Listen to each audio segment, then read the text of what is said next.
Hey guys, welcome to a brand new video to the channel. Welcome to Friday, which only means one thing. Welcome to Runescape free Marketwatch. So in terms of this week, the updates we had a little bit of a bug fix, combat style refinements on Monday, and then we had the big news drop on the 10th in regards to membership and bond price changes. Now, I have not made a video on this because I kind of wanted to give Jagger some time to reply back, but all we've had in terms of reply is radio silence. So I'll be doing a video over this over the weekend, as well as the road to restoration of the player avatar introduction as well, because I think that's something we can delve in terms of future content. But this is the talk of the town at the minute. The membership and the bond price changes is severe, it's aggressive, it's a lot for what this game currently is valued at the minute. And it's something I'm definitely going to do a video on. I know I've promised it sort of like the past couple of days, but I was really hoping that we'd get some sort of response, some kind of comments or acknowledgements of the kind of feedback which is presented mainly on Reddit is where I've seen it. But absolutely nothing anyway. However, this is something which is going to be brewing on for a very long time. I fully imagine that because of the membership prices going up, the bond price has gone ballistic. So let's go and hop into the Grand Exchange on the homepage, price rises and price falls for this week, to see if anything's really been impacted by it as well. But we're definitely going to be doing a video where we talk about the membership prices and the bond prices as well, because I think it's not been handled in the best way at all. I think they've taken 10 steps back for the 4 or 5 they've gained this year, and it's really kind of made you lose a little bit of faith and trust in the team as well, because I don't think this is the correct way to do it. I will talk about it more than sort of like over the weekend, but not a big fan of it. Even though I've not made a video or commented on it, my initial thinking of it is I'm not a great big fan. However, we're not here to talk about that. We are here to talk about one thing and one thing only, Runescape free Marketwatch, and let's jump into the price rises for this week. So on continuing from last week where we've had the brand new perks and a lot of changes to the PVM perking side as well, the price of the large crate historic components still continues to go up very aggressively. 19.7 mil, and I would sort of wager that this is way beyond that in the Grand Exchange as well. So really good way to go and make some money. We're actually going to do a video focusing on this as well, because it's such a good way to make some nice AFK profit. And because we've had like quite a few perks come to archaeology over the past couple of months, it's definitely something where it's a lot better in terms of money making method now. Now, because of the crates, you require certain materials. Zerosian Insignia is going to be one of this, which is why that's gone up so aggressively as well. So that is 9.2k for Zerosian Insignia. It's actually low-key a little bit bank. If you're someone who's sitting on quite a lot of the ancient gravel, could be really good to do Sif's Ore now, because that is going to be very high price, as well as things like Third Age Iron to go and repair the artifacts to go and disassemble for components. This wax up in price to 8.6 thousand coins. We have the hand cannons, again, very similar to the components. Some of the invention materials which you get from breaking the hand cannons down are used in the higher end perks, which is why the demand on hand cannons is very, very strong at the minute. 525k Grand Exchange price. I would also think as well that'd be significantly higher on the Grand Exchange. Very similar to the large crates, we have the small crates up in price as well. Highlander Seed, 4,000 coins each. The Third Age Iron, 3.2. Again, very similar to the Insignia. This is because it's needed to make the crates. I imagine this could be a lot above mid price as well. Now, the Ode to Deceit, 98.6 mil, and also the Roar of Awakening, 99.7. In terms of the brand new top tier invention material, these were by far the cheapest ones to disassemble into those components. I imagine this is going to make these very strong. They've also reduced the drop rates out of the Sanctum Rebirth as well, which just means like you've got two things which are really going to inflate and push that price. So these two items will be going up quite a lot over the next couple of weeks, and we shall keep an eye on it. We have the Chaos Roar ability as well, 143.6 mil. Whether that's going to keep the price because of a nerf to melee, we shall see, but it's been very strong in terms of rising up there. Bloodweed Seeds at 43.1 thousand coins each. We have a Fire Talisman, 207. Ancient Gravel up in price, 562. That is incredibly cheap for how aggressive things like Third Age Iron and the Zerosian Insignia will go up in price. Probably a good time to jump in and do that for Sif's Ore if you are looking for a way to make some money. But again, check your margins and what price you have to pay for it. The Keys of a Crossing now, 177.3k each. Tourstall Seeds, 2.7. Congealed Blood, still recovering due to the nerfs to thieving, but it's way beyond what it used to be in terms of price, 207 GP each there. Dragon Rider Lands, 26.9 mil. Again, this could be due to invention, perks, which have changed due to combat changes. So there could be demand on that. We have White Marble, 2.4k. Gold Rune at 2.5 thousand coins each. A Spirit Kayak unchecked is 90.6, and a Coconut is 4,000 coins each. Black Bolts, 59 GP each. Impure Essence, 176. Super Compost at 644, and a Cut Ruby is 407. The small crate for classic components, 3.7 mil there. Garden Pie, 2.9k. Normal Compost, 268. And the Skirmisher of Corruption still keeps on flying up, 8.3 mil for that now. A bronze bar is just under 2,000 coins each, a flax is 77, crystal flask 1.1k, and imperial steel 2.3k as well.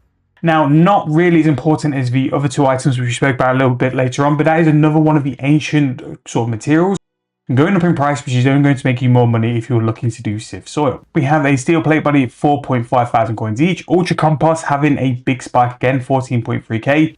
Do your ultra compost, it is such easy profit to do and very, very consistent in terms of how much it sells.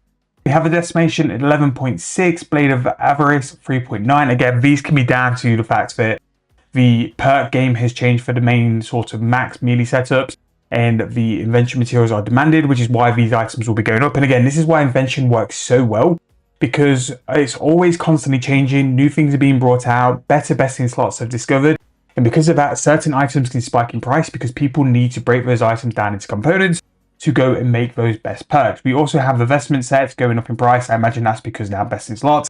Melee, although has been nerfed, it seems to be very strong in terms of the price rises, but that could be just because the downsell when Melee got nerfed hasn't quite registered on the Grand Exchange yet, but Melee did seem very, very strong for price rises. Mass Capability Codex 25mm, Adamant Bar 4.2mm, Carbon Black 2.3, a Raw Manta Ray is 852, and Keramos is 2.3k. Samite Silk 2.3k, another of the Ancient Gravel set going up in price, and a Noxious Scythe is 347.7mm. Silverhawks have bounced back up to 7,000 coins each, and this is something I did say is that they would find their low price and then they'll go back up again. In terms of all the treasure hunter items, it will very much be an up and down cycle until they're removed from the game. There'll be demand, then there'll be a sell-off, then there'll be demand. It's just how it's going to sort of go in terms of a pattern, but we'll try and highlight it as much as we can in Marketwatch. Lights Amica 4.5k each, Phasmites 5,000 coins, Wretched Chumper 685, and Dragon Rider Boots 10.4k. We have Primal Abyssal Armor Spikes 285, the Shard of Genesis back up in price now, 1 bill for that. Acadia Logs 1.1k each, a Dust Rune is 704. We have an Anima Core Body of Zaros, it is 23.2mm, and the Ek Kill 1.9 bill. Bring it all in, up in price for 8 charge is 4.7k each, and then finally a Diamond is 3.3k there. So we have had a bit of a ramble in terms of the price rises, but again, it's because of these combat changes, so many things have spiked up in price. You can see that a lot of the armors and weapons and stuff, which is sort of going towards the melee side, have gone up in price because the demand has gone there. Not only that as well, because of how pivotal invention is in terms of perking your armors, perking your weapons, and having best in slot perks as well.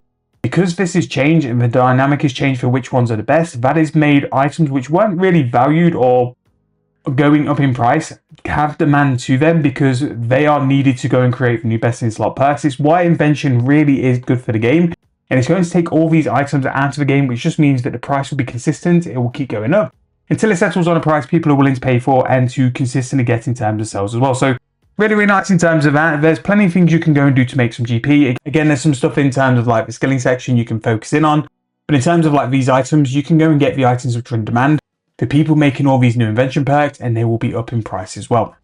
Now, going to price falls, we have the Starbloom Flower Seed. Apparently, the reason why it had a little bit of a spike a couple of weeks ago was because the Starbloom Flower Seed could not be gathered from master farmers. So because of that, the price went up because the demand didn't really come onto the Grand Exchange. But now that's been fixed in terms of a bug, they're going back down, I imagine, to where it used to be as well. We have the Manuscript of Jazz, 103.4 thousand coins each. The Wen book, or Pages of Wen, is 190.2. Ascension Keystone, 106.8 thousand coins each, and the Ring of Vitor now 6.1 mil. We have the Am Hedge, the amulet from the Tokul traders, is 48.5 mil. This took a while to drop down, and I don't know why they've taken so long to act on it. When you think that the Ring of Vitor, they've moved the price quite aggressively down, but the Am Hedge, they haven't done that as well. The Platinum Stone Spirits, 7.3 mil each, and Necromancy weapons going down. I have seen like a lot of feedback of people saying that Necromancy really isn't where it used to be, so I can imagine a lot of the Necromancy sets going to go down. But I do think that tier 95 Necromancy could be probably the best thing for someone who's trying to learn PVM or get to PVM to get a very high level setup for quite a cheap price, because the Necromancy set is going down, and it just makes it more viable to someone who wants to make that move into PVM, learn PVM, but don't want to spend the billions and billions and billions for the melee setup, the range setup, or the major one. Yes, they're going to be slightly less than Necromancy in terms of the range and the mage setup, in the melee one, but comparing the price, the Necromancy setup is just going to be so much cheaper. Ghostly Essence 10.5k each. We have Vibrant Energy 313, Raw Blue Blubber Jellyfish 8.3k, and a Raw Dragon Hide 2.5. Syrian Purple 8.8, Bonfire 1.5, Wine of Sorrow 32.4, and a Vital Spark 128.8. Again, some very useful items there, and definitely things to keep an eye out if you're looking to purchase them over time and to use them for your skilling means as well. We have Limpworks Roots 579, Cannonballs 803 GP each, Old Logs going down in price 10.6k, and Dragon Dart Tips 2.6 thousand as well. Primal Stone Spirit 14,000 coins each, Pure Essence 47 GP. We have the Occultist Ring at 19.6 and the Luck of the Dwarves 51.5. More Necromancy stuff in terms of the first Necromancer outfit going down in price. We have Bone Runes at 352, Gold Bars 2.1k. Still think they're a decent price there, but with how things are going down in a minute, I'd probably hold off, see if you go to sub 2,000 coins and invest there. Something which is cheap as well is Black Dragon Hide. I mean, I would check the price for the tanned Black Dragon Hide, but 1.8k for that is very, very cheap. Blessed Sand at 3.2 thousand coins, Raw Rocktail 1.1, the Dragon Harpoon is now 3.5 mil. Green Blue Blubber Jellyfish is now at a price of 862. Dagonoth Bones going down in price, 7.3k there. For me, if I was looking to buy 200 mil prayer, I'd kind of wait till we got to 5.5k and then look at selling them or buying them to stock up for prayer. Buisness 226, we have Flesh Runes 510 GP each, Lava Runes 1.2 thousand coins, and the manuscripts is a bit continuing to go down at 5.6 mil. Magic Logs really going down now, 868 GP each, Malchite Green at 10.4, and some grimy herbs here as well. Extra Fine Sand 1.9k, and Arbok Seed 30.6, Goldstone Spirits 931, and a Black Dragon Egg is 180,000 coins each. Now these could be worth buying to convert to beans in your Play Around Farms, and maybe something we'll talk a little bit in the Play Around Farm series. It depends where we get in terms of our level. The Yellow Santa Hat is 30.1 mil, Bolter Cloth 701 GP each, a Sandstone is 1.5k, and Mahogany Frame is 43.5k for that. Mystic Hat is 18.2, and Mammoth Tusk is 25.5, Potato Cactus 524, and a Sapphire is 288, and then finally a Logs just over 1,000 coins. So actually in price falls this week, quite a lot of things I'd be keeping an eye on. Obviously we've mentioned Potato Cactus for a while. We've got frames here as well going down in price. Goldstone Spirits, Gold Bars, you've got Magic Logs as well. 868 is a very low price there. We've got things like Rocktail, Black Dragon Hide looking very cheap. Gold Bars we've mentioned before. The Necromancy set, I don't know if I was clear enough when I was speaking about it earlier. I just think out of all the tier 95, for that big jump into sort of the PVM scene, I do think that the first Necromancer outfit is getting to a point where it's going to be quite cheap for someone who may have a couple hundred mil sort of sat to one side and decided, you know what, I'll go in sort of PVM a little bit and go and explore that way. The Necromancy setup could be very viable because I do think like for a maxed out, high competing setup for the other three, you could be looking at a lot more in terms of the GP as well. We've also got Raw Dragon Hide looking very cheap. Ghostly Essence on the way down. That still needs to go down a little bit more, but definitely something you can invest in over a little bit of time. Anyway, however, I'm going to wrap it up. I think this week we rambled a little bit because of so much stuff in the price rises due to the combat update. Let me know what you guys think, what you're investing in, and if you've benefited off this combat update as well. I think there's a lot of GP which has been moved from the combat stuff because, again, people want to pay for all the high-tier perks and all the stuff in terms of invention as well. However, I'm going to wrap the video up there. Let me know what you guys are doing, what you guys are thinking, and I'll be doing a little video on terms of the membership stuff over the next couple of days. But thank you guys so much for watching. Really hope you enjoyed. I'll see you guys very soon in the next video.